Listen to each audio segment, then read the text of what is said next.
라이트 클럽으로 오신 여러분 환영합니다. 반갑습니다. 반갑습니다. 네. 반갑습니다. 반갑습니다. 네.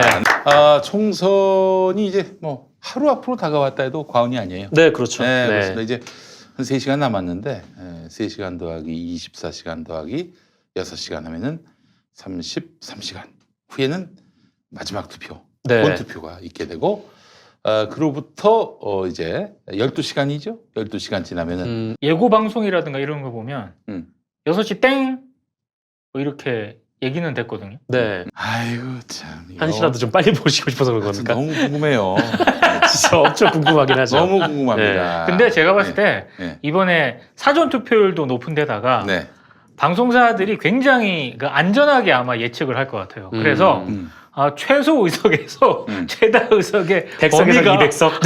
80석에서 130석 뭐 이렇게 잡을 수도 있어. 2008년에 내가 네. 기억나요. 그때 저 KBS 2라디오에서 그 추구 조사를 봤는데 SBS가 네. 그 한나라당 예상 의석 네. 100석에서 199석 이런 거야. 정말 하나만 그래서 그때 그 거기 기술 감독님 말씀이 야 그건 나도 예측하겠다. 그거 뭐 돈 들여서 예측하냐? 나한테 물어보지. 정말 요걸 안 얻어먹기 위해서 방송사들이 굉장히 바운더리를 넓게 잡은 적이 있었죠. 근데 그렇다 하더라도 이제 로 데이터로 들어가면은 네. 어디서 이제 우열이 나오는지 세부적으로 나올 거예요. 알 근데 수가 이제 있겠죠. 이번에 저는 그 출구 조사가 별로 안 맞을 것 같아. 안 맞을 것 같아. 왜냐면은 역대 총선 출구 조사가 적중한 적은 없었을 뿐더러 맞아요. 네, 게다가 또 이번처럼 또 이 사람 간의 접촉을 맞아요. 굉장히 네. 꺼려하는 시점에서 이 출구 조사가 쉽지 않을 것 같고 쉽지 않겠죠. 또 아울러 이미 사전 투표율이 뭐 27% 정도. 가까이. 네. 했는데 그분들하고 그 나머지하고 투표율이 투표하신 분들의 그 표심이 어긋나게 될 경우 뭐 한 표라도 뭐 10표라도 100표라도 아주 간당간당한 그런 지역구 같은 경우에는 끝까지 까봐야 하는 거예요. 그렇죠. 그래서 이번에는 정말 개표 결과를 그 출구조사를 염두하지 말고 네네. 머릿속에 지워버리고 그냥 보시는 게 좋지 않겠는가 하는 또 생각이 비례도 듭니다. 또 늦은 시간에 수도표를 아니면 내일 아침 하기 이른 때문에. 다음 날 아침 예. 이른 시간에 또 예. 나올 가능성이 높죠. 예, 그렇습니다. 뭐 그렇다 하더라도 이제 뭐 비례 투표도 몇 당 안 될 거 아니에요. 사실은 지금 이 3%를 넘을 당은 미래한국당 그리고 저 더불어시민당, 네, 더불어시민당, 열린민주당, 열린민주당. 정의당 그리고 국민의당 정도가 네. 될 것 같고 잘하면 민생당. 민생당까지 그 6개 당 정도가 될 것 같아요. 제가 사전 투표 하지 않았습니까? 네네. 사전 투표. 네. 하신 분들은 아시겠지만 음. 민생당이 좀 어부지리로 몇 가지 얘기가 돌고 있다고 하는데 네, 그렇지 않아. 우리 국민들이 네. 그 구분 못하는 분들 없어요. 그 2008년에는 그래서 이명박이 이제 그때 기호 2번이었거든. 네. 기호 1번이 정동영이었고 그렇죠. 정동영 씨가 좀 덕을 보지 않겠는가 했는데 한 번도 뭐 내가 이명박 찍어야 되는데 정동영 찍었다.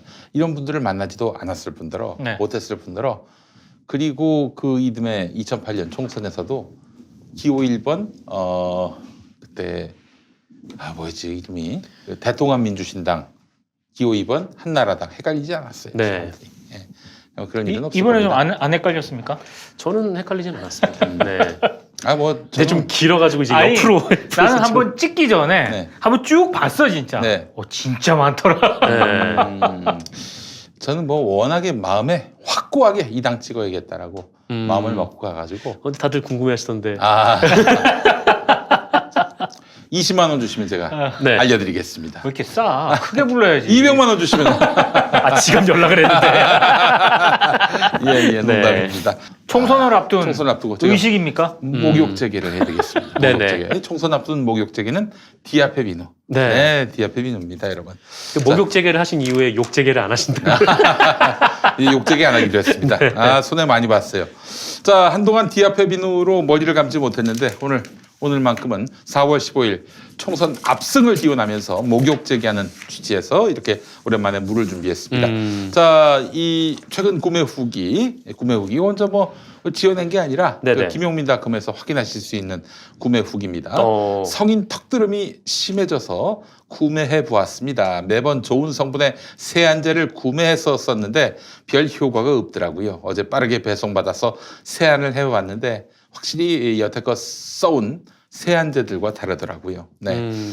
피부 당김이 없고 노폐물 제거가 다르다는 걸 느꼈습니다. 원래 사용하던 세안제로 세안하면 스킨 로션 바를 때 허옇게 뜨거나 기름이 손에 묻었는데 디아페로 세안하니까 그런 증상이 없었습니다. 네. 얼굴 피부도 매끈한 감촉이었고요. 천연 비누 자체를 처음 써보는데 그 처음이 디아페라서 다행이라는 생각이 들었습니다. 자, 저희 어머니도 써보셨는데 항상 세수하고 당겨서 크림 바르는데 디아페 비누로 세안한 다음에 당김 현상이 없어졌다. 네네. 흔히 땡김이라고 하는 당김 현상이 없어졌다고 말씀하십니다. 라고 하셨습니다. 또 다른 구매 후기 만나보겠습니다. 한 달 반 사용한 후에 올리는 개인적 글입니다. 저는 폼 클렌저 사용 후 이중 세안용, 아들은 세안과 바디워시로 사용하고 있어요. 일단 하얗게 피던 각질 같은 게 줄었습니다. 스크럽 사용 안 한 지 조금 된 것 같은데 또 아들은 팔뚝에 난 좁쌀 같은 것이 많이 개선된 것 같습니다. 대량 구매했는데 효과가 좋아서 다행이라 여기면서 사용 중입니다. 말씀하셨습니다. 네, 디아페 비누의 특징은요. 네, 이게 정제된 유황을 원료로 합니다. 유황의 효과로 네, 피부 세정 및 특히 건성 피부에 정말 효과적입니다. 거기에 제주도산 마유 오일에서 이제 말에서 얻은 기름에서 이제 사용했기 때문에 보습 효과도 정말 뛰어납니다. 냄새. 네. 또한 그 피부 건강에 이로운 성분들이 포함된 어성초를 원료로 하고 있어요. 네, 단순 천연 재료가 아닌 발효 숙성시킨 피부에 좋은 한방 재료를 사용합니다. 어성초 냄새가 납니다. 네. 그래서 어디 가서 냄새 맡았는데 디아페 비누 냄새가 나는 거예요. 네네. 어성초겠네. 아. 정답이었습니다. 이야, 대단하군요. 네. 자, 피부에 좋은 한방 재료를 사용합니다. 건조한 날씨 환절기에 좋은 디아페 비누를 김용민닷컴에서 정말 네네. 저렴한 가격에 만나보시기 바라겠습니다. 네, 이 01 루수님께서 이 정제 유황 맛있나요라고 해주셨는데 알려드리겠습니다. 딸기 맛이에요. 어우, 네. 어유, 네. 네, 분출을 하고 있습니다 지금. 네, 이 뽀드득뽀득함이 느껴지지 않습니까?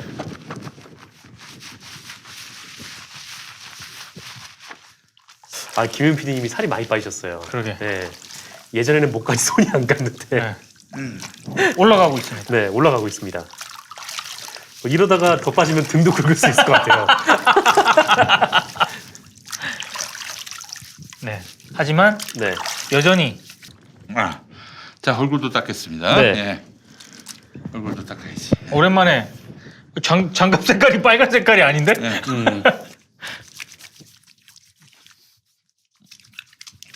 네, 아이고. 따가워. 네, 지금 세수도 하고 있습니다. 거친 남자의 숨소리 안에서 아기 피부가 느껴집니다. 아기가 됐어. 소리는 거친 남자였는데 아기가 됐습니다, 여러분. 자, 지워주세요. 네. 아유, 정동지 질 수 없다. 다음에 정동지 한번 하자. 맞아요. 네, 40만 넘으면 감겠습니다. 40만 나오면? 네. 네, 그래요. 얼마 안 남았네. 39만이 넘었네요. 네. 총선 판세가 어떻게 돌아가나? 총선 판세요. 이것도 말씀을 드릴 수가 없어서 이거 정말 그러니까요. 이게 공표가 안 되잖아요. 잘 모르기도 했고, 예. 그래요. 근데 제가 이제 감으로 말씀을 한번 좀 드려보겠습니다. 감으로 네, 어떤 데이터 좀 에이, 궁금한지. 그런 게 어디 있어? 내 데이터가 있겠어? 전혀 없습니다. 데이터 전혀 없고요. 네. 감으로 말씀드리는 겁니다. 이거 어디 가서 여러분 행복회로 돌린다 이러지 마시고 그냥 감일 뿐이야. 아무 근거도 없고 여러분들에게 영향을 끼치고 싶은 마음도 추호도 없으니까 김용민이가 그렇게 생각하는구나라고 뭐 생각하시면 돼요. 어? 전혀 근거나 어떤 데이터나 이런 거 전혀 없이 그냥 네. 오늘 대통령 지지율이 오른 걸로 나왔잖아요. 올랐습니다. 대통령 지지율은 네. 공개하면서 공표가 됩니다. 네. 정당 지지율은 또 공개하지 못하는 데입니다. 네. 대통령 지지율이 올랐는데 정당 지지율은 민주당이 하락하고 폭락하고 미래통합당이 반등하고 그럴 수 있을까? 그런 경우는 잘 안 보이죠. 쉽지 않죠. 네, 네. 그래요. 그게 제 생각이 그렇다는 거예요. 네, 생각이 그렇고 그리고 우리 차명진 형님이 막말 파문을 했는데 사실 그럴 때는 어떻게 되냐? 몸을 낮춰야 돼. 무조건 잘못했다고. 아니면 아예 두문불출하거나 어차피 지거든. 지는 건 마찬가지지만 다른 지역구에 영향을 미치지 말아야 되는데 아주 그냥 천방지축 그냥 오두방정을 다 떨었잖아 우리 명진이 형이. 그리고 제가 봤을 때 그게 단순히 세월호 참사와 관련해서 막말을 했다. 이런 어떤 그런 그 이미지가 주는 충격보다 더 이번에는 강력했던 게 네.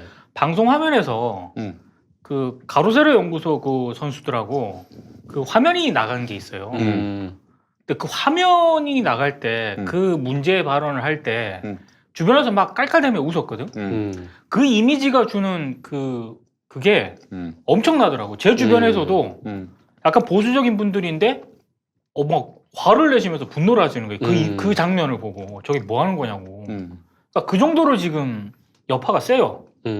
미래통합당이 어느 정도로 이 사안을 심각하게 바라보고 있는지는 모르겠지만 생각보다 이게 굉장히 세다. 그건 분명히 아셔야 될 것 같아요. 그러니까 지금 저는 항상 주장하는 게 뭐냐면은 견제 심리가 발동할 것인가? 저는 아니라고 봅니다.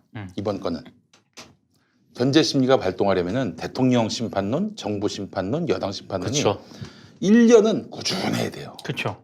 당연히 야당 심판론보다 앞서야 됩니다. 꾸준히 그래야 되는데 한 번도 여당 심판론이 야당 심판론에 압도당한 적이 없어요. 예. 아니. 박혀서 얘기하는 여당 심판론이 여당 심판론이 야당 심판론에 압도된 적이 없었어요. 네. 네, 맞죠?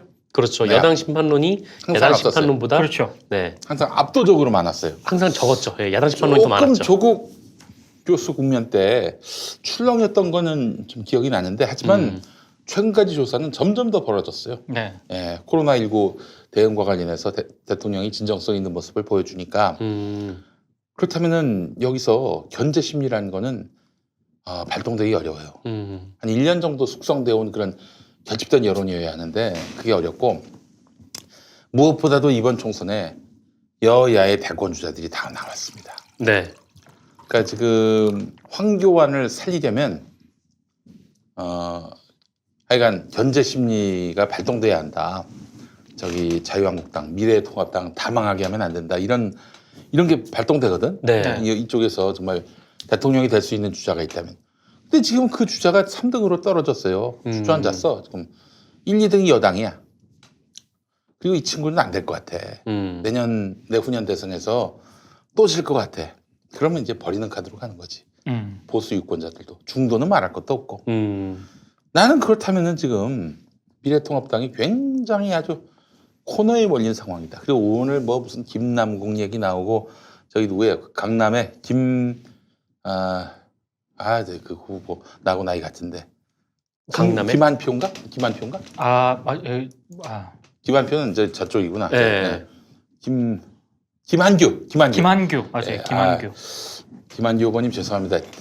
당신이 나보다 너무 잘생겨서 제 이름을 까먹은 거예요. 잘생긴 사람들은 보자마자 이름을 까먹습니다. 네, 그렇죠. 근데 그 양반이 네. 너무너무 젊어. 한 무슨 30대 초반 같아. 네. 근데 나하고 나이가 같아요. 네. 너무 큰 충격을 받았습니다. 네. 정말 완전히 새파란 청년이야. 네. 근데 네. 얼굴은 그렇죠. 근데 나이는 있으시고. 그렇죠. 근데 진짜 탁볼은 어마어마하고 김현장 변호사에다가 서울대 나오고 하여튼 그러더라고. 그냥 오징어 신세가 됐습니다. 제가 그 양반 앞에서. 네. 그래요. 오징어가 좀 더 나을 수도 있죠. 이제 다 잘생겼지, 네. 젊었지. 이게 농담입니다. 아니, 되게 좋은 분이에요. 너무너무 기분이 좋았어, 그분 보면서. 우리 한규 후보가 김한규 후보. 후보가 무슨 뭐 또 이상한 그 캠프에서 무슨 이상한 얘기 나왔다 뭐 그것도 있었고 하나도 여론에 그 영향을 미치지 않을 그런 이슈들이 쏟아져 나왔는데 그 저기 선거 이틀 앞두고 그거 안 먹혀요. 응? 오늘 저기 차명진 강퇴시켰는데 그 선거 때 말이죠. 미래통합당을 전통적으로 지지했던 사람들 중에 차명진이 제명당한 것도 모르고 투표하실 분들도 많아요. 그렇겠죠. 워낙 그렇죠. 투표 날이 얼마 안 남았으니까. 차명진을 제명하는 이 나쁜 미래통합당 하면서 미래통합당에게 심판하는 표를 던질 분들이 있다니까? 제명당한 줄도 모르고. 응? 그럴 정도로 이틀 앞두고는 변수가 먹히지 않아요. 그 정몽준이 노무현 대통령 버렸을 때 그 이튿날 정몽준하고 한 편인 줄 알고 찍는 사람들 많았어요. 그렇죠. 그 조선일보가 그날 아침에 어마어마한 정몽준 노무현을 버렸다. 이거 저 뿌렸던 거 아닙니까? 네. 기억나시죠?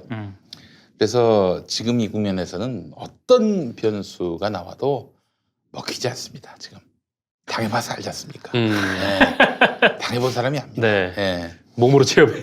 그리고 제가 봤을 때 그 코로나19 전국이 초창기 불거졌을 때 아마 미래통합당이나 이런 쪽에서는 이거를 그 방역 실패 이렇게 해가지고 아마 총선 쟁점으로 활용을 하려고 했었는데 안 돼요. 그게 안 먹혔던 가장 큰 이유를 저는 이게 정치적인 어떤 분석 전망도 해야 되는 거지만 한국에서 총선이나 선거는 또 미디어적인 어떤 그런 분석도 해야 되는 거잖아요. 저는 이런 어떤 그 정권 심판론이라든가 이런 그 보수 언론이라든가 기성 언론의 공세를 차단하는 역할을 했던 가장 강력한 그 세력이라고 하면 세력이고 있다면 외신이라고 봅니다. 그러니까 이번 총선은 외신과 국내 기성 언론과의 이 의제 설정 싸움에서 저는 외신이 이겼다고 봐요. 네.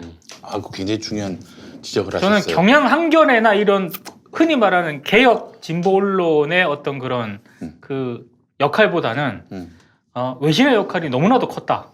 저는 이렇게 평가를 하고 있습니다. 제가 아까 정몽준을 정봉주라고 했습니까? 정몽준이라고. 정몽준이라고 네. 했어요. 정봉주라고 했대 내가. 아 그래? 귓밥 하시기 바랍니다. 내일 또 사과 방송 하시는 거 아닙니까? 난 귓밥을 청취자들한테. 아니 귓밥을 하라는 얘기지 뭐 그렇게 귓밥 하지 마요. 아니 뭐 예. 하긴 파야죠. 네. 네. 아, 이거 지금 동경이 굉장히 중요한 얘기를 하셨어요. 내신과 외신의 싸움에서 내신이 졌어 이번에. 졌어요. 네. 네. 모든 내신이 한 목소리로 문재인 정부를 까고 팼는데 결국 외신에서 반박되니까 내신이 그냥 운매 기주가고 말았어요. 네. 굉장히 중요한 지적을 하셨습니다. 이건 좀 총선 평가하는 자리가 있다면은 그래서 더불어민주당이 이겼다면은 이 얘기는 좀 꼭 넣어야 될 것 같아요. 와, 조국 그 수사 검찰의 그 먼지 털기식 수사할 때는 이건 국공합작이었어. 맞아요. 오로지 한 목소리만 나왔어요. 오로지 한 목소리만. 그러다 MBC가 이제 딴소리를 하기 시작했지. 네. 지금껏 MBC 혼자야 지금. 어? 맞습니다. 그렇잖아요. 네. 한줄의 경향은 이미 요단강 건너갔어요. 왜요? 루비콘. 루비콘 자꾸 요단강 건너갔다 그래. 요단강 건너간 거지. 요단강이 루비콘 강이야. 아 그강이라고요? 이스라엘에서는 요단강이라고 해요. 네. 네. 알겠습니다. 그래서 하여간 정몽주라고 했대. 정몽주. 정몽주라고 했대. 정몽주. 네. 예, 여러분 김밥하시기 바라겠습니다. 아니 옆에서 가장 가깝게 들은 두 사람이 네. 인증을 하는데요. 정몽준이라고 했습니다. 네. 내가 아무리 머리가 아니 뒤 앞에 민으로 머리를 감았는데 내가 그런 헛소리 하겠나. 맞습니다. 참. 별 말씀 혹시 마세요. 잘못 들으셨다면 귀에 살이 쪄서 그렇습니다. 그렇습니다. 예, 예. 네. 그래요. 하여튼 근데 총선 전망이 네. 제가 그거 뭐 감으로 얘기했는데 틀릴 수도 있습니다, 여러분. 아니, 이거 그럼요. 절대 네. 오해하지 마시고요.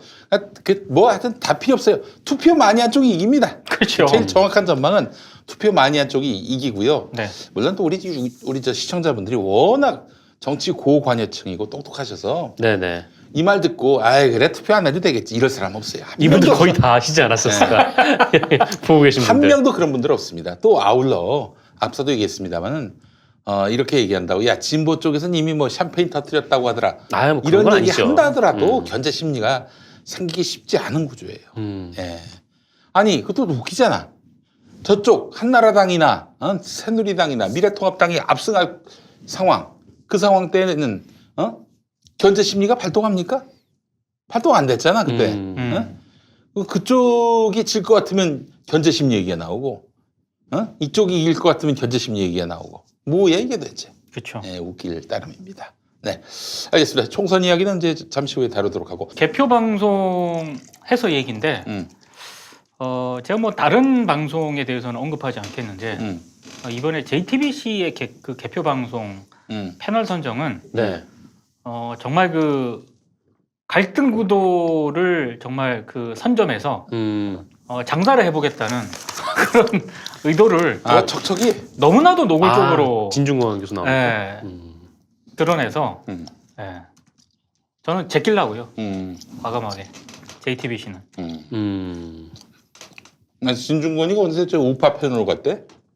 김세연하고 진중권이 한 팀 먹고 네, 김민웅 교수하고 누구지? 김종배. 그쪽이 또 진보 패널이 되고. 아, 네. 그래요? 우리 척척 박사가 그걸 좀 알고 있을까?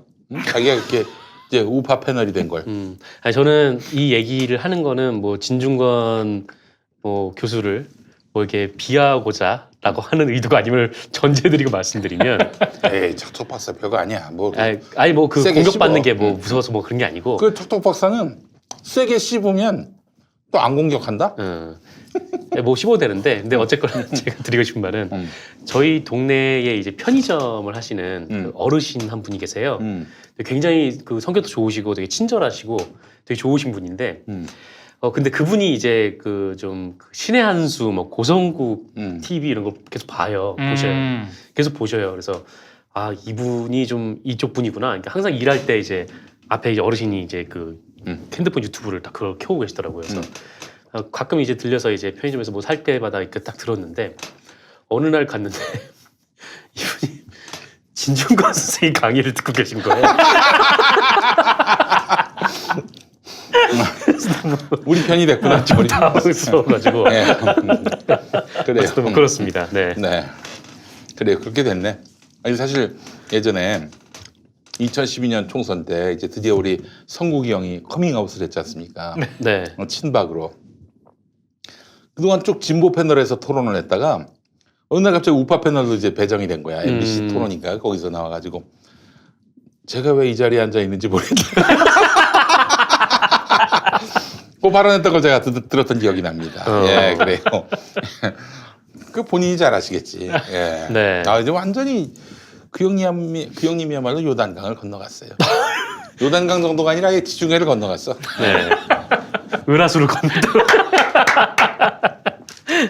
네, 근데 그 엄청 구독자가 많더라고요, 고성국 TV. 근데 그 형이 우파 중에서는 가장 그래도 논리적이야. 그럴듯해 얘기가. 예. 네네. 그래서 나도 가끔씩 듣습니다. 그래? 들으면은 이게 뭐가 좋냐면은 황교안의 전략이 다 보여. 황교안하고 경기고등학교 아마 동기인가 그럴 거예요. 네네. 고성국. 정치적 아마 그 지도교사, 뭐 그 멘토, 뭐 그렇게 봐야 될 것 같아. 고성국이. 지금 뭐 내가 알고 있기로는 차명진 날려야 된다 그 입장이었던 걸로 알고 있는데, 네.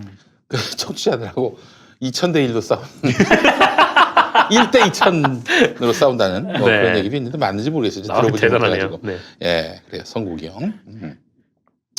자, 그래요.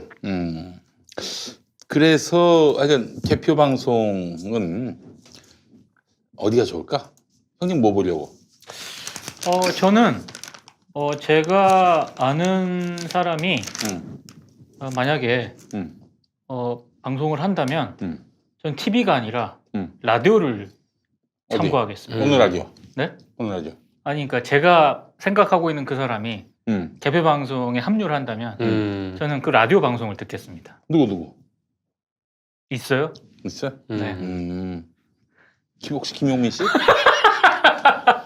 뭐 패널 뭐하러 기다립니까? 저는 김효민 TV를 보겠습니다. 네. 죄송합니다. 오늘 맛있어가지고. 네. 아니 그러니까 지금 뭐 굳이 방송을 본다면 저는 방송 중에서는 KBS KBS. 뭐 진행 정세진 아나운서가 진행을 하고 아 그래요. 그저 김대영 PD가 네, 김대영 기자. 그 저리톡 초창기 멤버였던 네네. 팀장이었던 김대영 팀장이 신경을 좀 많이 썼더라고요. 이번에도 SBS가 저기 뭐 무슨 그래픽 나오나? 뭐 그러겠죠. 한대요. 항상 네, 그런 거 SBS 한대요. 1년 전부터 준비를 한다는 거죠. 그거 말고 볼 게 없는데요. 이게. 네. 예. 근데 내가 봤을 때 개표 방송 데이터는 똑같을 거예요. 뭐 네. 특별히 어느 방송이 그쵸. 뭐 앞서거나 뒤지거나 그러진 않을 거고. 그래요. 근데 일단 뭐 그 김대영 팀장의 어떤 그 역량과 정세진 아나운서의 진행 여기다 이제 정준희 교수까지 투입이 되거든요. 그래요. 그러니까 차라리 저리톡 멤버들이 다 나오네요. 그렇죠. 패널 멤버로만 보면 MBC도 좀 재밌긴 한데 전원천 변호사가 나와서 네. 제끼기로 했습니다.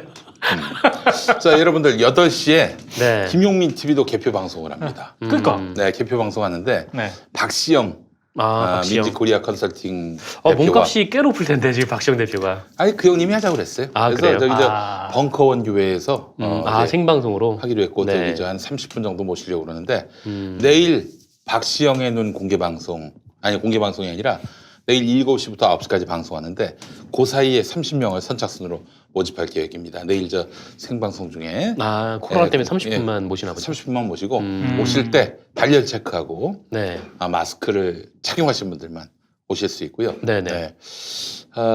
그렇게 할 예정입니다. 예. PD님이 기침하시는데요. 네. 자가격리. 그래서 이제 내일 이제 여러분들 신청 많이 해주시고 30분 오시면은 그분들하고 이제 개표 내내 격전지 중심으로 그것도 항상 재밌겠네요. 총 이 의석수를 또 군데군데 파악하면서 그래서 결과를 함께 그 비례대표 결과가 나올 때까지 나갈 생각입니다. 진짜 이 요새 총선 때는 정말 여론조사 전문가들이 워낙 오랫동안 선거를 봐오신 분들이 많아가지고 콘텐츠가 단단합니다. 네. 우리 저 박시영 박시영 대표가 대표 특히 그렇고요. 그렇죠. 네. 박시영 대표가 지금 오늘 올린 거 여러분 보셨는지 모르겠어요. 박시영 대표가 오늘 올린 2시간 전에 올린 그 페이스북 글입니다. 네. 긴장하고 절박하게 움직이되 너무 가슴 졸이지는 말자. 큰 흐름은 잡혔다. 거스를 수 없는 수준이다. 막판 비연수에 따라서 미세한 조정만 있을 뿐이다. 국민의 상식을 믿으면 된다. 제대로 일할 수 있도록 압도적인 힘을 달라고 호소하자. 그리고 이제 그제 했던 말, 유시민 이사장의 180석 발언 여파가 크다. 민주당만이 아닌 범진보 진영 전체 의석수를 말한 것이다. 과장돼 언론 보도된 측면이 있지만 이미 엎질러진 물이다. 좀 걱정은 되나 너무 쫄지는 말자 이런 말을 했습니다. 이쯤 되면은 선수들은 다 알아듣는데, 그렇죠. 네, 다 알아듣는데, 그렇죠. 그죠? 예.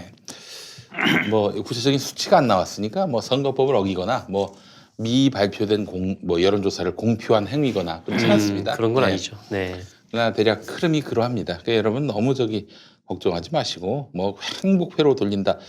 뭐 행복회로를 돌리는 사람은 어디 있어요? 아무도 없어. 예, 그러니까 여러분들 좀 이 상황에 대해서 너무 좀 조바심 치지는 마시고요. 예, 제가 얘기했잖아요. 심지어 이런 사람도 있었습니다. 어떤가요? 정치 저관여층이 내가 봤을 땐 70%는 돼요. 음. 예, 이분들은 그러니까 이제 익숙하지 않은 정보 갖고 쉽게 마음이 흔들리는 분들이 아니라 일찌감치 열흘 20일 전에 결정을 했어요. 누구를 찍을지. 그러니까 세심한 정치 현안, 변화에 민감하지 않아요. 그래서 나중에는 무슨 일까지 벌어지냐면은 2012년 제가 나왔잖아요.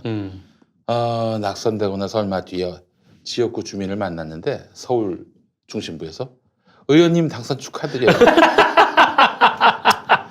예, 그렇습니다. 그런 얘기도 네. 들었어요. 네. 자, 여러분 하여간 내일까지 뭐 아주 조바심 많이 치실 텐데 네. 모레 선거 결과 한번 지켜보시고요.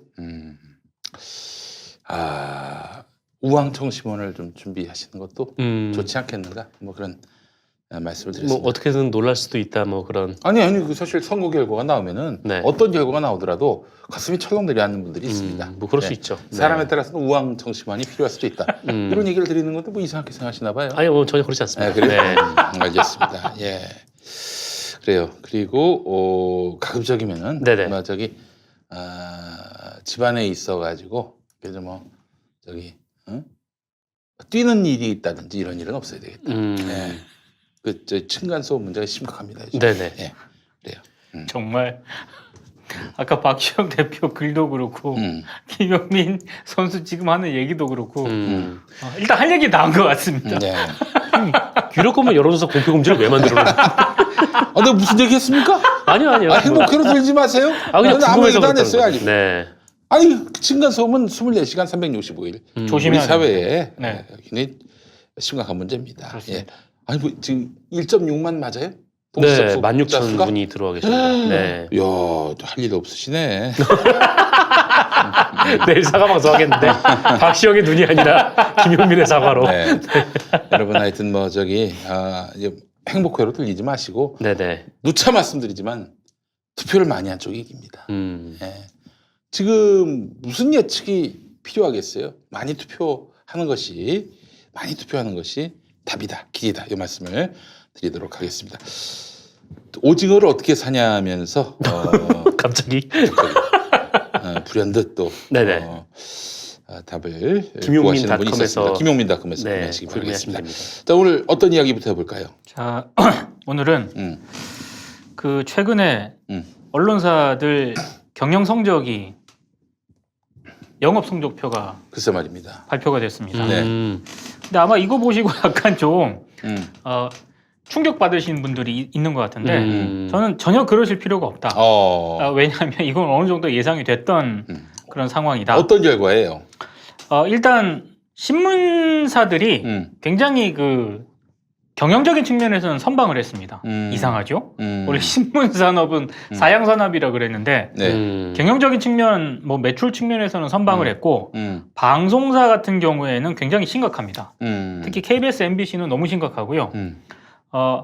뭐 TV조선에 대해서 상당히 좀 관심 있는 분들이 많은데 TV조선은 그 지상파와 종편을 합쳐서 가장 좋은 경영 실적을 거뒀습니다. 네. 이 왜 이러냐? 이제 이걸 좀 따져봐야 될 것 같은데 네. MBC는 좀 심각한 것 같아요. MBC는 가장 적자폭이 큽니다. 네. 지금 지난해 MBC 광고 수입이 2,896억이거든요. 2018년 대비 352억 감소했고요. 네. 어마어마한 크게 감소한 겁니다. 그러네요. 그러니까 전반적으로 KBS, MBC가 광고 수입이라든가 이 영업 실적이 안 좋아요. 근데 이게 조선일보 같은 경우가 굉장히 영업 실적이 좋고요.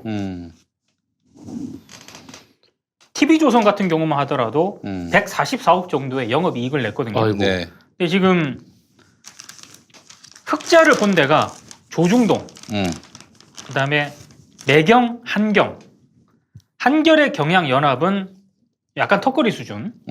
일단 영업이익에서 적자를 보지 않았다 이 정도 수준인 것 같고 KBS, MBC는 적자폭이 굉장히 심각하고요.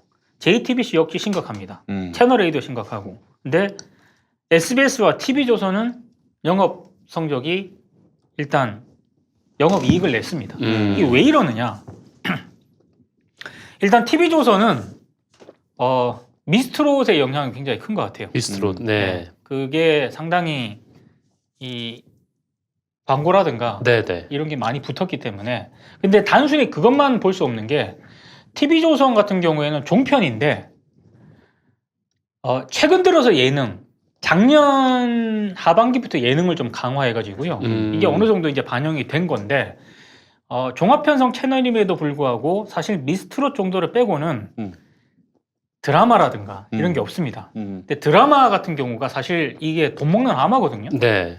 그러니까 이런 부분에 있어서 상당히 그게 좀 반영이 된 것 같고 JTBC라든가 KBS, MBC는 왜 이렇게 적자폭이 크냐? 여기는 드라마를 많이 해요. 기본적으로. 기본적으로 드라마를 굉장히 많이 하는 데다가 지상파 같은 경우에는 계속적으로 지금 덩치가 크지 않습니까? 여기는 적자 폭이 상당 부분 앞으로 이 추세가 강화될 수밖에 없는 거고 경영 적자를 어떻게 이걸 메꿀 것인가가 아마 특히 KBS, MBC 같은 경우에는 굉장히 주요 화두가 될 겁니다. 아마 올해도 그렇고. 그럼 SBS는 어떻게 영업 이익을 냈느냐? 여기는 사주가 있는 민영 방송이거든요. 네. 상업 방송이기 때문에 기본적으로 이런 매출이라든가 광고라든가 이런 거를 굉장히 신경 쓰는 방송사예요. 그래서 상당히 그런 부분에 있어서는 내부적으로도 상당히 좀 긴축이라든가 KBS, MBC와는 비교가 안 되는 어떤 그런 경영 방식을 이미 오래전부터 도입을 해왔고요. 그럼 도대체 조중동하고 특히 매경환경은 왜 그러냐? 이 데이터가 나타내주고 있는 게 저는 한국 언론이 얼마나 기형적인가가 딱 드러났다고 보거든요. 정작 광고 효과는 없는 곳에서 광고 효과가 없어요. 신문 누가 봐요? 종이신문 봐요? 종이신문 봅니까? 안 보죠. 안 거의. 봅니다. 네. 저도 안 봐요. 다 인터넷으로 보지. PDF로 보든가. 왜 이러느냐? 이게 결국에는 이게 광고 수익이거든요. 광고 협찬 수익인데 광고 협찬의 상당 부분을 어디서 하겠습니까? 대기업이에요, 대기업. 대기업들이 지금 특히 조선일보하고 한국경제, 조중동과 매경환경에 상대적으로 많이 광고를 주고 있다는 그런 얘기거든요. 네. 그러니까 이거는 뭐 독자수라든가 이런 거에 뭐 자기네들은 ABC 매체 영향력. 부수협회라든가 매체 영향력에 따라서 뭐 광고 집행을 한다라고 생각을 하겠지만 결국에는 보험용인 거고요. 종이신문의 영향력이 현저히 줄어들고 있는데 대기업에서 여전히 기업들의 광고 비중에서 신문들이 적지 않은 비중을 차지하고 있고 거기에 비해서 방송이라든가 이런 부분에 있어서는 굉장히 신문보다는 매체력이 크지 않습니까? 그런데도 불구하고 여기는 계속 적자가 날 수밖에 없는 거는 드라마라든가 이런 거 기본적으로 돈이 많이 들어가기 때문에 KBS, MBC는 이 적자 추세를 당분간은 못 피합니다. 제가 봤을 때. TV조선 왜 그러냐? TV조선 드라마 안 해요 거의. 그럼 종편이 아닌 거 아니에요? 종편이 아닌 거죠.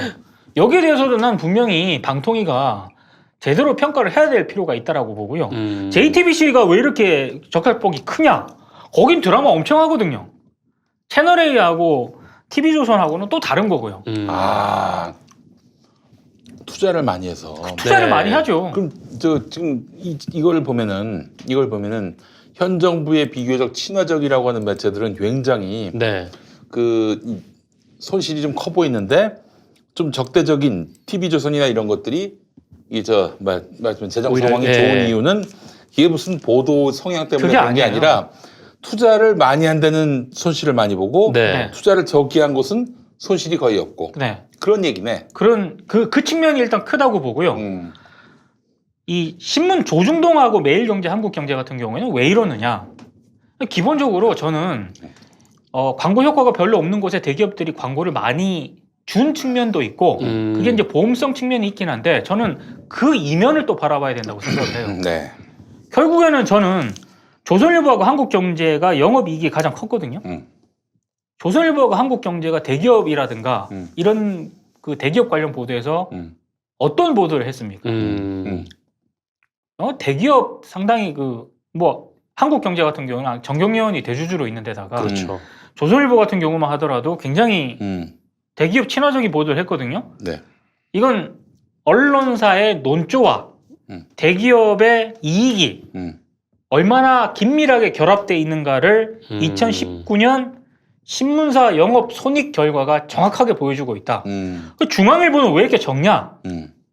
삼성과의 관계가 아직 완벽하게 회복이 안 됐거든요. 그러니까 이제 아까 주진영 그 열린민주당 네네. 비례대표 후보가 나오셨는데 우리나라 언론들이 말이죠. 지금 그 대기업 대자본을 젖줄로 삼고 있잖아요. 네. 그러니까 작년에 조국 장관 수사 관련해서 네. 모든 언론이 한 목소리를 냈단 말이에요. 네. 사실은 우리가 그렇지 않습니까? 모든 언론이 한 목소리 낼 땐 우리만은 좀 딴 목소리를 내고 싶은 마음이 있어요. 언론인들에게는 그거 본능과도 같은 거예요. 네. 그렇지 않나요? 그렇죠. 딴 기자들이 야 100명이 다 같은 기사를 써. 나도 다 같이 거기서 하나를 더 얹어봐야 무슨 의미가 있겠어. 나는 좀 다른 시각으로 한번 보고 싶은 마음을 가질 법해요. 네. 근데 다 똑같은 시각으로 바라보고 있잖아. 왜 그러겠어? 그들의 젖줄이 하나거든. 하나의 젖줄밖에 없으니까 딱 그들의 그 니드에 걸맞는 그런 기사를 써대는 거지. 그렇지 않나요? 전 그렇다고 봅니다. 네.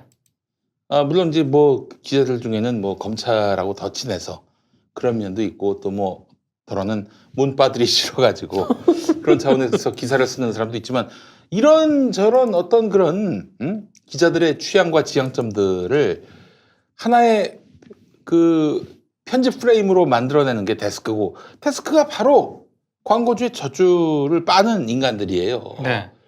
야, 너 저기 문바들 싫지? 그 문바들이 저 검찰 공격하는 기사 한번 써봐. 문바들이 검찰 공격하는 이 현실을 한번 기사로 써봐. 이런 식으로 해서 그 사람이 잘 쓸 걸로 해가지고 기사를 받아내고 야, 너 검찰하고 친하지? 검찰 가서 너 기사 하나 가져와봐. 검찰로부터 조국에게 불리한 기사 받아오고 응? 야, 너 저기 저 국회 출입하지? 저쪽 미래통합당 얘기 좀 한번 써와봐. 이런 식으로 모아가지고 기사를 낸다면은 한 목소리를 내는 거 당연한 거 아닙니까? 그러니까 이제 주진영 그 후보도 우리나라 언론들이 무슨 영향력이 있냐, 무슨 신뢰도가 있냐. 근데 그들은 광고 자본에 의해서 확실하게 예속이 돼 있다. 이런 식으로 말씀을 하셨어요. 그러니까 신문들이 경향하고 한겨레 정도는 저는 약간 예외라고 보는데 신문들이 독자들의 눈치를 안 본 이유가 여기 데이터가 보여줘요. 한국 신문의 상당 부분의 그 물적 토대는요. 광고 협찬이지 않습니까? 그 광고 협찬에 거의 절대적으로 의존을 하고 있거든요. 그 광고 협찬을 대기업들이 대준단 말이에요. 결국에는 이 조중동과 매일경제, 한국경제가 이 정도 그 영업 순이익이 난 이유는 결국에는 광고 협찬을 영업을 잘했기 때문인데 그 영업을 잘했다는 게 뭐겠어요? 광고 많이 땡겼다는 거 아닙니까? 기업들로부터. 그러니까 독자들이 뭐 비판을 하고 뭐라고 하는 이쪽은 독자 신경 안 써요. 왜냐하면 잘 땡기면 되니까 기업으로부터. 저는 이 데이터가 그걸 상징적으로 보여준다라고 보고 이건 쉽지가 않아요. 그러니까 정권이 바뀌더라도 대기업과 신문사들 간의 이 네트워크가 여전히 공고하다는 걸 보여주고 있거든요. 물론 과거에 비해서 굉장히 약해지긴 했습니다. 왜냐하면 대기업 입장에서도 아니 그 신문에 광고 효과가 별로 없는데 여기 계속 일단 광고를 집행해야 되는 그런 딜레마가 있을 거예요. 하지만 언제 또 두드려 받을지 모르기 때문에 어떤 한순간을 위해서 계속 광고를 집행하고 있다라고 보거든요. 여전히 이 네트워크가 안 무너지고 있다. 저는 이거 바꾸기는 쉽지 않다고 보는데 정권이 교체되든 뭘 하든 간에 왜냐면 이건 손댈 수가 없잖아. 권력이 됐든 누가 됐든 간에 뭐 기업들이 자기네들이 알아서 광고 집행하겠다는데 이건 손을 쉽게 대기가 쉽지 않은데 저는 한 가지 좀 유감인 게 정부 광고 있잖아요. 정부 광고. 정부 광고가 해마다 90억 이상 동아일보 같은 경우만 하더라도 이 정부 광고가 집행이 되거든요. 많이 들어가죠. 2013년부터 2018년까지 흔히 말하는 전국 단위 그 종합일간지 9개 매체에 정부 광고가 3,107억. 야. 이 가운데 동아일보가 552억 정도로 가장 많습니다. 이거 압도적 1위예요. 이거를 왜 못 없애는지 모르겠어. 정부 부처에 신문들이 다 가잖아요. 그것도 저는 상당히 좀 허수가 많다고 보는데 그 정부가 구독료 다 내거든? 그 40억 넘는 돈이 월마다 지급된다는 얘기네. 네. 550억이면은. 네. 그러면은 그러면은 이거는 그렇게 돈을 주고 욕을 먹는 거 아니에요? 아니 그러니까요. 신문 구독도 각 정부 부처에서 다 하거든요. 각 정부 부처에서 다 합니다. 거의 전 부처에서. 근데 정부 광고도 보수 신문에 많이 집행이 돼. 조중동에. 아니 요즘 보수 신문 안 봐요. 그러니까 저는 신문 신문을 자체를 안 봐요. 안 요즘에. 보지 않습니까? 그러면 정부 차원에서 이거는 어느 정도 이거는 조정할 수 있다고 보거든요. 근데 이게 문재인 정부 들어서도 제대로 조정이 안 되는 게 그게 이제 관료들의 어떤 보수적인 태도, 네. 관료들의 그 뭐 늘 하던 대로 하겠죠. 그냥 뭐 ABC 협회 부수 뭐 척지기 규칙대로 싫으니까. 그냥 이걸 만약에 광고라든가 이 집행을 안 했을 때 조중동이라든가 언론들이 어떻게 나올지 이 공무원들은 알거든. 그러니까 척지기 싫고 공격 당하기 싫으니까 그런데. 네. 근데 이거는 아닌 거죠. 왜 이걸 좋은 일을 시켜? 쓸데없이. 그리고 게다가 신문 지난번에도 제가 말씀드렸는데 인터넷이 훨씬 더 영향력이 큰데 아직도 종이 신문에 정부 광고 집행 비율이 높아요. 그렇죠. 네, 그건 맞아요. 이거 현실화 시켜야 됩니다. 10% 이내로 줄여야 돼요. 그렇죠. 종이신문이 가진 만큼의 광고 효과를 낼 수 있으면 그 정도만 네. 집행하는 게 맞죠. 그러니까 저는 그게 불만이면은 조선닷컴, 동아닷컴에서 신청하라고 그래. 인터넷에서 왜 읽지도 않는 종이 신문에다가 쓸데없이 정부 광고를 합니까? 심지어 제가 한 달에 한 번 정도씩 이제 머리 깎으러 가거든요. 미용실에 가요. 거기 보면 왜 무슨 각종 잡지 많잖아. 네. 근데 유일하게 그 미용실에서 보는 신문이 하나 꽂혀 있는 게 조선일보거든. 근데 제가 갈 때마다 그 사람들이 그 잡지와 신문이 꽂혀 있으면 심심해서라도 한번 이렇게 집어보기라도 하잖아요. 그거를 제가 집어볼 때마다 빳빳하게 그대로 있습니다. 아무도 손을 안 건드린다는 거거든. 그러니까 결국에는 거기서 조선일보를 보고 싶어서 보느냐? 저는 그거 아니라고 봐요. 왜냐하면 조선일보 볼 때 아마 다른 거를 끼워준다고 할 거야. 제가 봤을 때.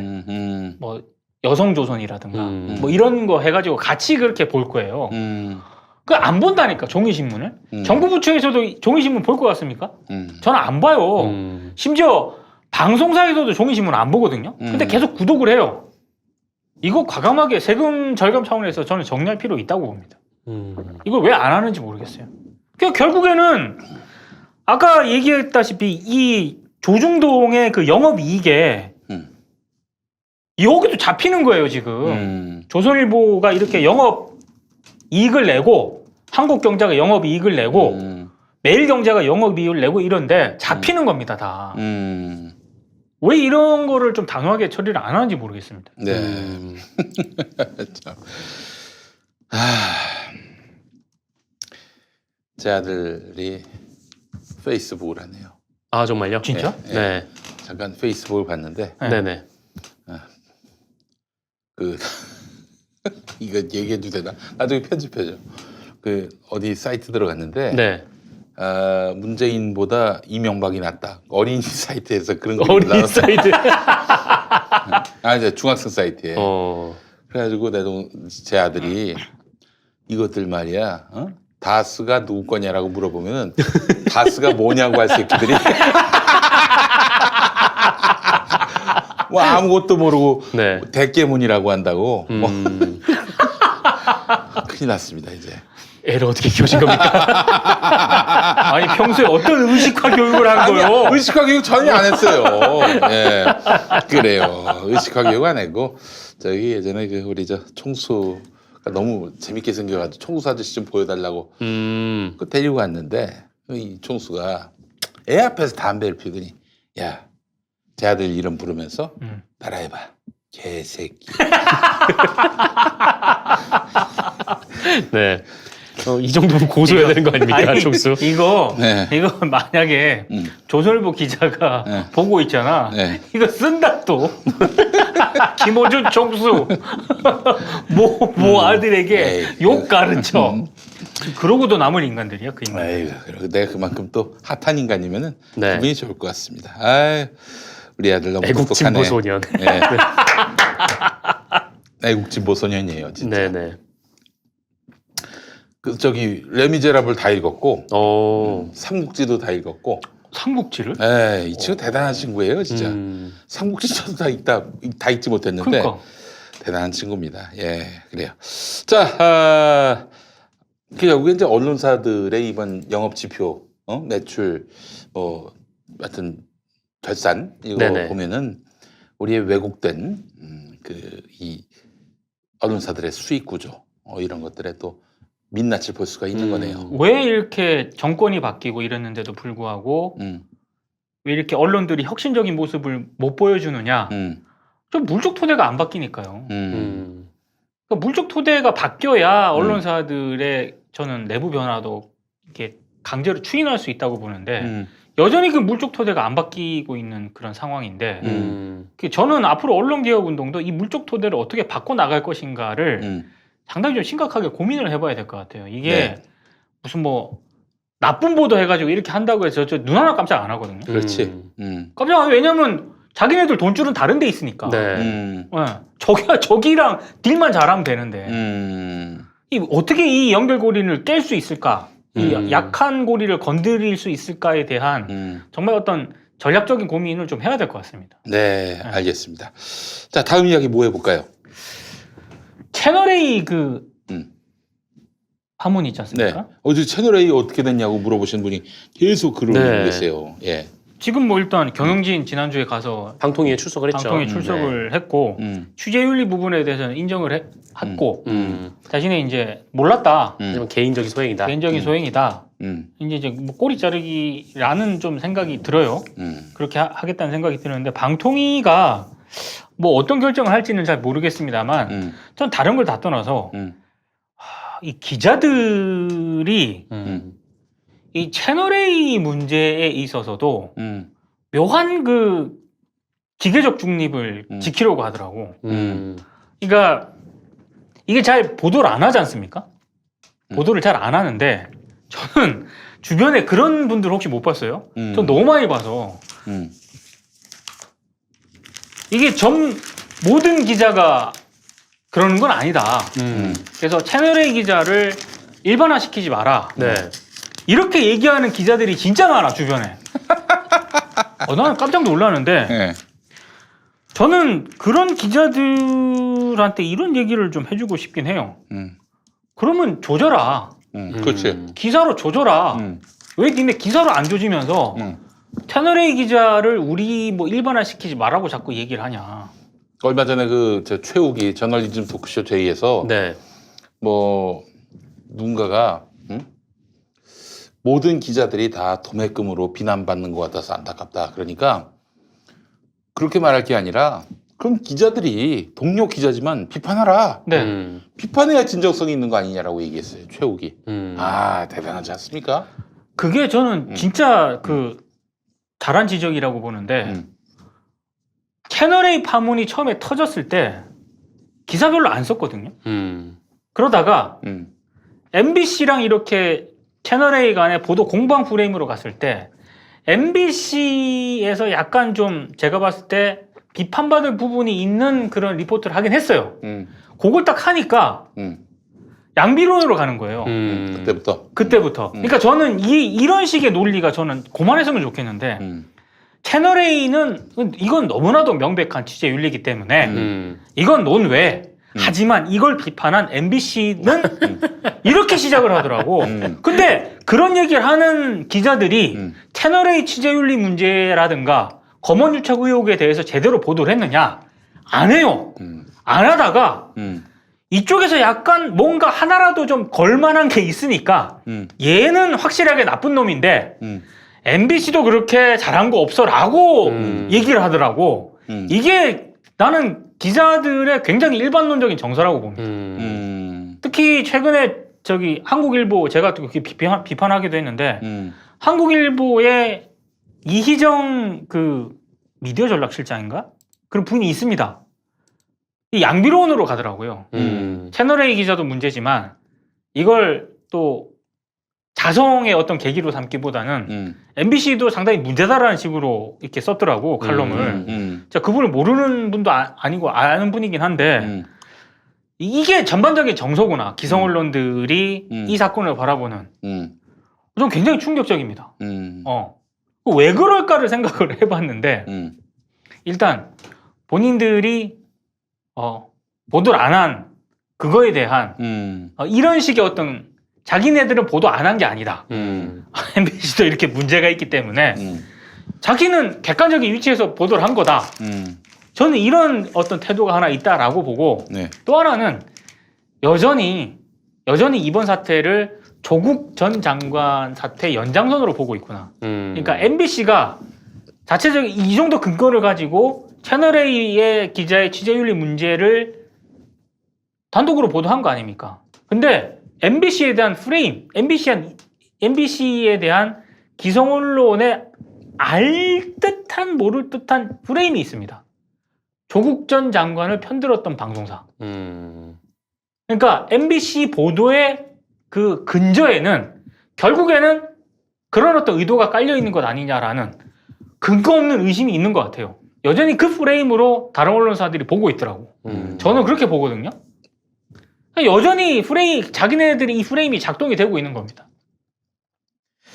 아니 뭘 그렇게 쫄아가지고 그걸 아니 채널A 기사를 왜 논외로 생각을 하는 거죠? 채널A 자기들한테 불리하니까. 불리하니까요. 아니 근데 이게 뭐 어쨌든 뭐 제보자의 뭐 일방적인 주장이다 뭐 그렇게 뭐 얘기를 한다고 치고 또 뭐 제보자가 뭐 어떤 사람이다 그렇게 얘기를 할 수 있다 뭐 다 뭐 오케이 그렇다고 치더라도 이거는 제보자도 제보자인데 이 제보자가 녹취록을 들고 온 상황이거든요. 네. 뭐 이거는 뭐 증거가 뭐 빼도 먹도 못하고 지금 확실한 상황이어서 근데 지금 일단 채널A 건이 이제 벌어지고 이 채널A 기자가 뭐 취재윤리가 위반한 것은 맞다라고 모두 다 생각을 한다면 그럼 왜 여기에 대해서 채널A가 입장을 내지 않느냐라고 물어보는 게 이제 순서인 건데 아니 그 순서가 어떻게 지금 사라지고 어떻게 언론계에서 이런 일이 일어나느냐라고 제가 봤을 때 들고 일어나야 될 정도의 사안이거든요. 법조기자단 PD수첩 그 방송했을 때 성명 냈잖아요. 그 정도의 스탠스라면 이거는 들고 일어나야 돼요. 그리고 검찰이 이거 빨리 수사하라고. 검찰은 지금 왜 아무것도 안 하고 그러니까 있는 거죠? 왜 채널A 기자가 실제로 사칭을 했는지 이거는 검찰이 움직이지 않으면 법조기자단이 취재를 해야 돼요. 후속 취재를. 안 하잖아요. 그러니까 아무런 움직임이 없는데 MBC에서 이른바 그 최경환 그 신라젠에 65억 투자했다는 거 저는 그거는 전원의 전원이기 때문에 네. 조금 더 확인 취재를 하고 보도를 하는 게 맞다고 보거든요. 왜냐하면 익명으로 했으면 차라리 괜찮았는데 실명을 박았잖아요. 그러니까 실명을 박으려면 어느 정도 근거를 좀 취재를 해서 보도하는 게 맞다고 보는데 설사 그거에 미스를 하더라도요. 그게 채널A 기자가 지금 그 녹취록에 등장한 그 윤리 문제하고 취재 윤리라고 얘기하기도 좀 점잖죠. 범죄에 가까운 어떤 그런 상황이지 않습니까? 그거랑 동등 비교를 합니까? 지금 뭐 채널A가 계속 입장을 안 밝히고 있어요. 이 문제 관련해서 입장을 안 밝히고 있고 그냥 김재호 사장이 와가지고 뭐 그거는 뭐 개인적 일탈로 알고 있다 뭐 그 정도만 얘기를 했는데 근데 이거 사실 되게 간단한 문제거든요. 그냥 그 기자 불러와가지고 핸드폰 깔아고 하면 돼요. 핸드폰 까고요. 네. 그 통화 내역 추적하면 됩니다. 네, 핸드폰 깔아고 하면 되고 네.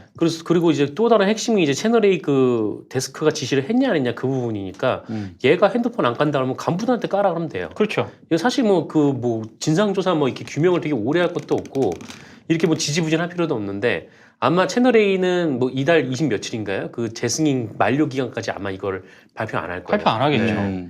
아마 그때를 넘기고 이 재승인 조건부 재승인인 건 뭐건 가닥이 잡혔을 때나 그때서야 공개를 할 거란 말이죠. 대충 개인적 일탈로 마무리 짓고. 근데 애초에 지금 그 상황까지 기다리면은 지금 안 되는 부분인 거죠. 지금 계속 언론들에서 아니 너네가 조사를 한다는 걸 누가 믿을 수 있겠냐.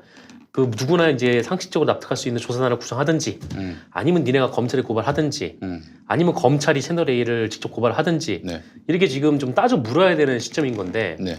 아무도 지금 그걸 안 하고 있는. 제가 지난주에 TBS 그 정준이의 해시태그 거기 출연했거든요. 네. 그 제작진이 법조기자단 얘기를 들으려고 전화를 무지하게 돌렸는데 하나도 코멘트를 안 했어요. 그게 왠 줄 알아요? 여기서 뭐 코멘트를 안 했다라고 하는 거는 흔히 말하는 뭐 저쪽 아주 그 법조 쪽에 그 검찰 쪽에 우호적인 그런 매체 말고 그렇지 않은 매체라고 생각되는 기자들한테도 전화를 돌렸는데 코멘트를 거부해요.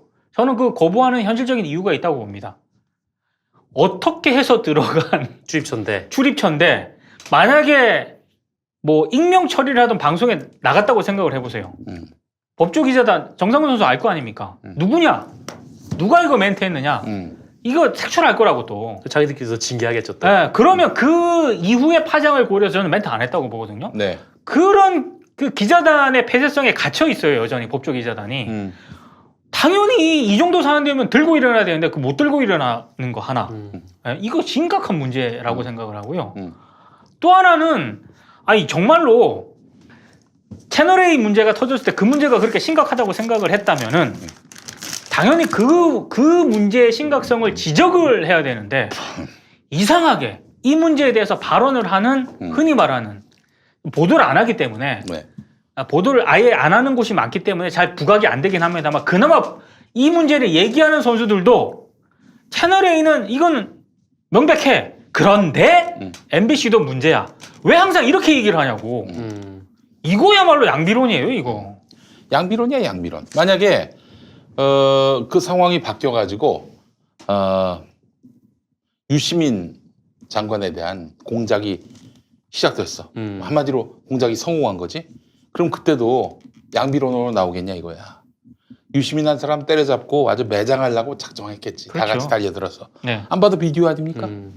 나는 요즘에 우리가 이제 관훈 라이트 클럽을 시작한 지가 몇 년 됐나요? 그 뭐 한 4, 5년 된 것 같고. 네. 두 분이 하신 지는 더 오래됐죠. 어째 우리 저 미디어 토크. 박근혜 정부 출범할 때 했죠. 7년 됐고. 네. 이제 미디어 비평에 한 7년 하니까 이제 결론이 나왔어요. 언론이 없어져야 된다. 여전히 과격하시네. 네. 아니 자격 시험을 한번 봤으면 좋겠어. 자격시험. 자격 시험 한번 봤으면 좋겠어.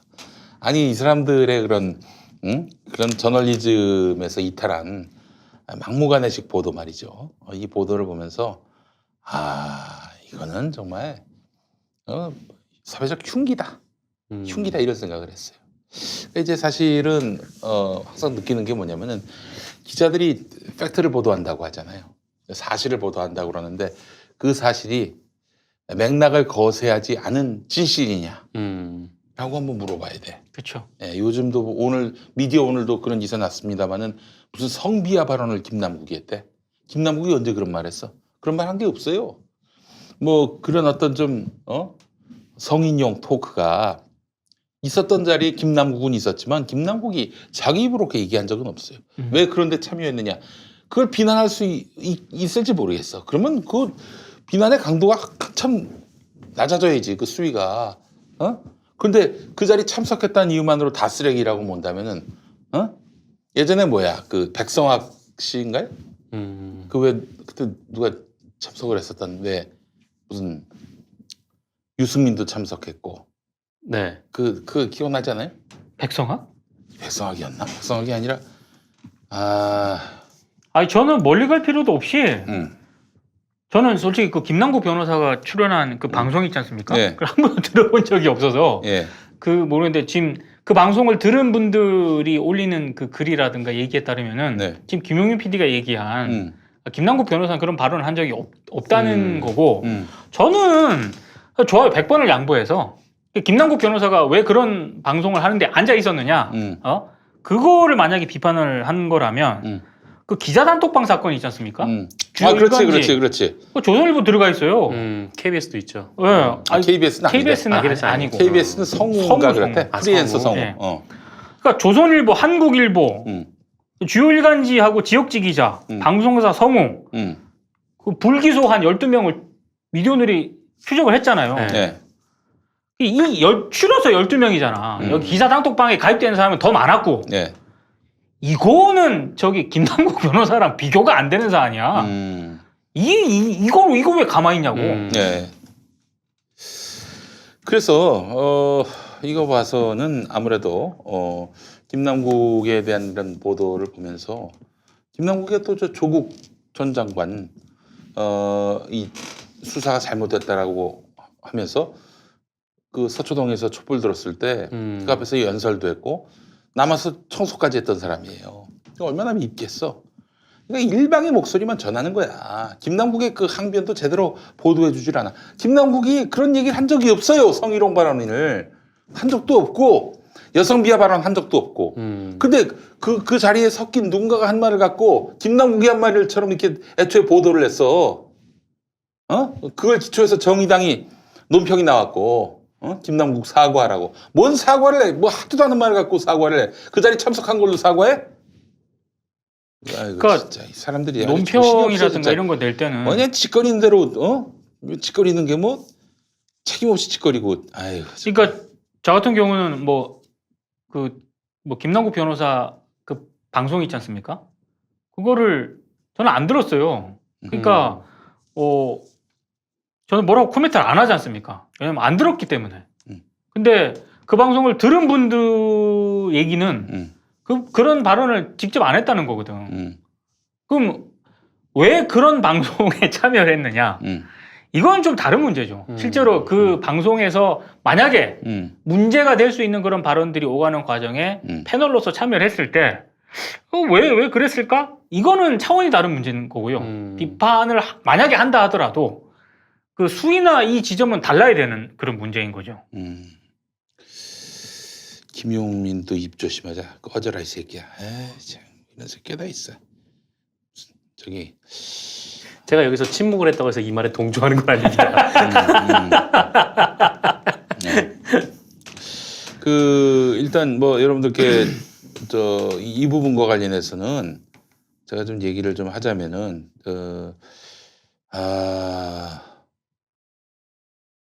김남국 씨가 그 자리에 참석했던 거는 거기가 무슨 성희롱, 여성 미학 그거 하려고 하는 방송이 아니에요. 그 방송은 연애에 미숙한 사람들에게 뭐 연애에 대해서 얘기도 해주고 그 여성의 마음, 남성의 마음을 또 서로 흉금없이 토크하는 자리인 걸로 알고 있어요. 저도 방송을 들어본 적은 없어요. 그 와중에 그 뭐 저기 거침없는 그런 성인 야설도 나올 수도 있는 것이고 그게 팟캐스트의 뭐 어떤 특성이나 속성이라고 볼 수 있어요. 그러니까 그 자리에서 한두 마디 그런 말이 나왔다고 해서 그 방송 자체가 뭐 음란하다느니 뭐 반여성적이라더니 이런 자세로 얘기하는 것 자체가 그 방송 다 들어본 사람들이 동의가 안 돼요. 그 방송 다 들어본 사람들한테 물어봤나? 지가 다 들어보고 그런 얘기를 하나? 아니잖아. 그냥 저쪽 박순자 쪽에서 경쟁자 쪽에서 그냥 클립 몇 가지 가져와가지고 딱 들려주면서 딱 이 부분만 맥락이 거센 채 딱 이것만 들려주면서 김남국이 이따위 방송에 들어가가지고 여성 비하 시덕거렸다 이러고 있는 거 아니에요.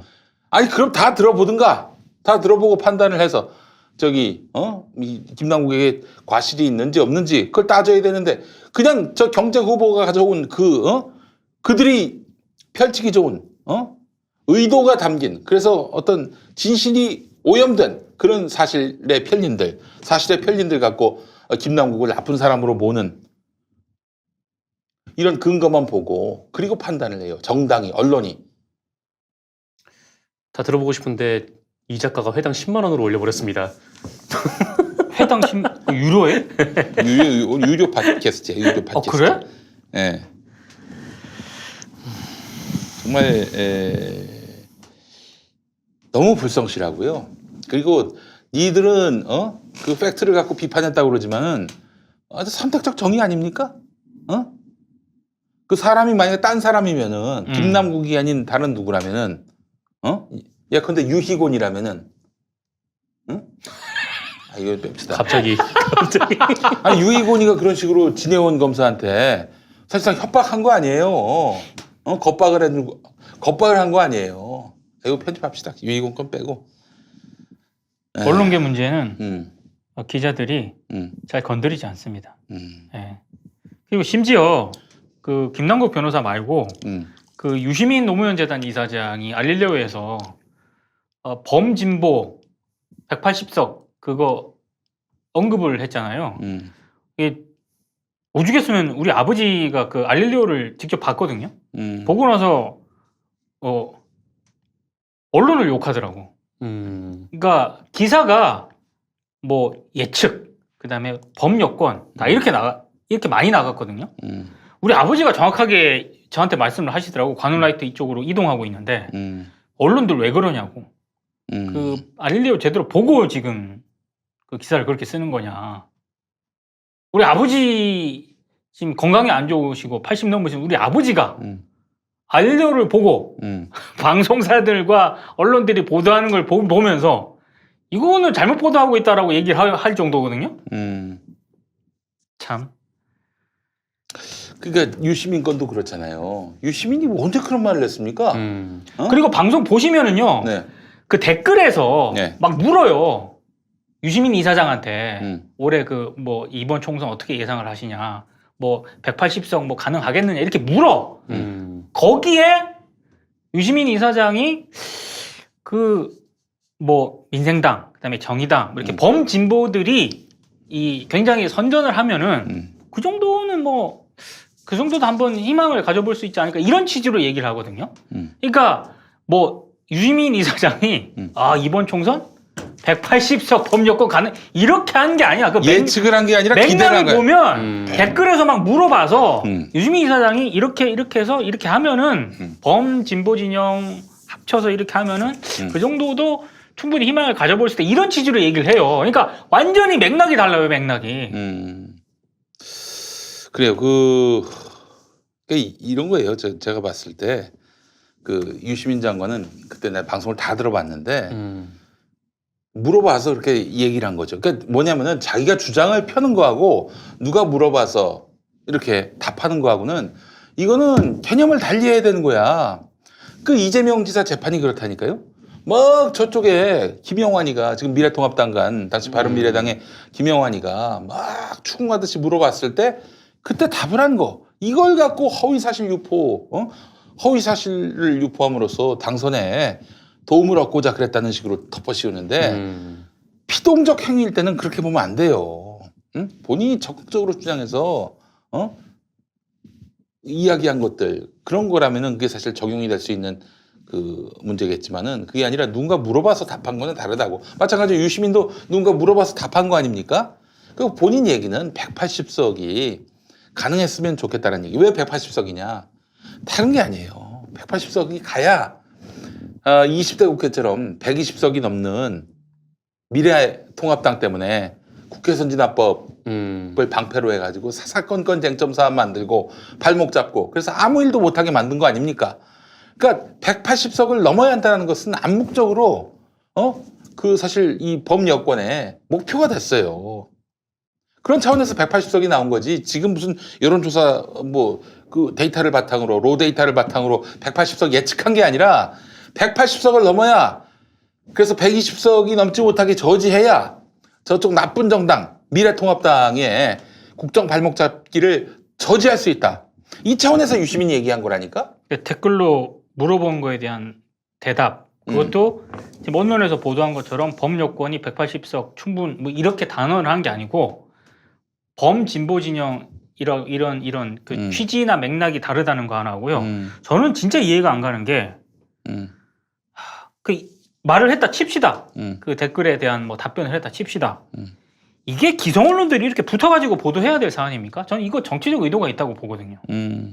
이거는 조중동만 그렇게 보도를 한 게 아니고 다 이렇게 보도를 했거든요. 결국에는 판세라든가 이런 뭐 기자들은 다 알 거 아닙니까? 여권의 오만함이라는 그런 프레임을 결국에는 가동시키기 위해서 좀 지나치게 좀 과하게 보도를 하고 있는 게 아닌가. 게다가 상대가 유시민이고 얼마나 공격하기 좋습니까? 이런 측면들이 좀 가미가 된 것 같아요. 그러니까 이 나라 언론들이 썩어 빠졌어요. 심지어는 공영방송까지. 이런 가운데 정말 총선에서 이긴다는 거는 범여권이 이긴다는 거는 정말 그 불가능에 가까운 일이었습니다. 말씀하신 대로 외신이 없었으면은 힘들었어요. 그러면 이건 진짜 문재인 정권은 쫓아내야 할 무능 부패 정권이었어요. 그러나 외신이 정확하게 보도함으로 인해서 그래서 이 내신이 갖고 있는 정치적 의도가 다 까발려지고 이로써 국민들이 현명한 선택을 할 수 있게 만들어진 거죠. 근데 사실 우리 언론들, 특히 내신들, 우리나라 언론들 고민해야 됩니다. 이게 사실은 자기들은 아무것도 아닌 것, 자기들의 신뢰도는 조금도 변함이 없다. 늘 국민들이 우리가 보도하면 믿어준다. 이렇게 생각하고 있는데 아주 안 믿진 않지. 이따 보도가 나왔을 때는 그러나 믿는 이 신뢰 비율이 과거에 100이었다면 지금 한 20, 30까지 내려왔다고 생각을 해야 돼요. 그게 정확할 겁니다. 어떤 특히 정치적인 쟁점 사안에 대해서 보도한 것과 관련해서는 이 새끼들, 이거 또 나름대로 뭐 어떻게 이 정권한테 나름대로 또 뭐 어디 뭐 저기 자본가나 뭐 기득권 세력한테 이쁘게 보이려고 그렇게 팩트를 왜곡하겠지. 이런 선입견을 갖고 본다고요. 그러니까 니들의 이야기가 먹히질 않아요 지금. 그걸 알아야지. 안 그렇습니까? 지금 신뢰도가 점점 떨어지고 있고 그렇기 때문에 사람들이 언론 콘텐츠에 대한 소비 양태가 달라지고 있어요. 이제 지가 알아서 뉴스를 소비합니다. 외신을 통해 혹은 뭐 다른 진짜 어떤 언론을 통해서 팩트를 전달받는 것이 아니라 인터넷의 각종 커뮤니티나 이런 데서 혹은 SNS에서 지시를 직접 소매가 아니라 도매를 하는 거예요. 도매를. 이런 식으로 해가지고 날거 그대로의 뉴스를 접하는 경우가 많이 있습니다. 이거 알아야 돼요. 지금 너희들의 신뢰가 예전 같다는 생각을 하면은 굉장히 큰 오산이라는 걸 알아야 됩니다. 저는 굉장히 이거 지금 조심스러운 발언인데요. 예. 그 외국 언론이 있지 않습니까? 특히 좀 흔히 말하는 권위 있고 검증이 된 그 외국 언론의 한국어 방송이라든가 네. 한국어판이라든가 이거를 언론개혁 차원에서 조심스럽게 한번 내부 검토는 한 필요가 있다고 봅니다. 네. 이거 반대하는 분들이 굉장히 많은데 저는 지금 국내 언론의 언론개혁 스스로 언론개혁을 할 수 있는 그런 시기나 능력은 시기도 지났고 이미 그 능력도 없다라고 저는 생각을 하고 있거든요. 네. 그러니까 결국에는 외부로부터 개혁을 당하는데 네. 그게 뭐 정부라든가 결국에 정부로부터 당하는 거는 여러 가지로 모양새가 좋지 않기 때문에 시민사회에 의해서 당해야 되는데 그 시민사회로부터 개혁을 당하는 여러 방법 가운데 하나가 저는 지금 이 코로나19 국면에서 보여줬던 외신의 어떤 정확한 보도 결국에는 이런 거를 어느 정도 활용할 필요는 있다고 보거든요. 결국에는 긴장감을 하려면 이런 그 물적 토대라든가 이런 부분에 있어서 국내 언론이 긴장감을 갖고 뭔가 혁신적인 조치를 하려면은 이 외신을 또 우습게는 안 보거든요. 국내 언론들이. 조중동도 외신을 우습게 안 봅니다. 네. 우리 외신 소비가 의외로 많습니다. 저는 충분히 그런 언론개혁 차원에서 그런 것도 한번 검토를 해봐야 된다. 전략적으로. 네. 비판하는 분들도 있을 겁니다. 네, 알겠습니다. 김현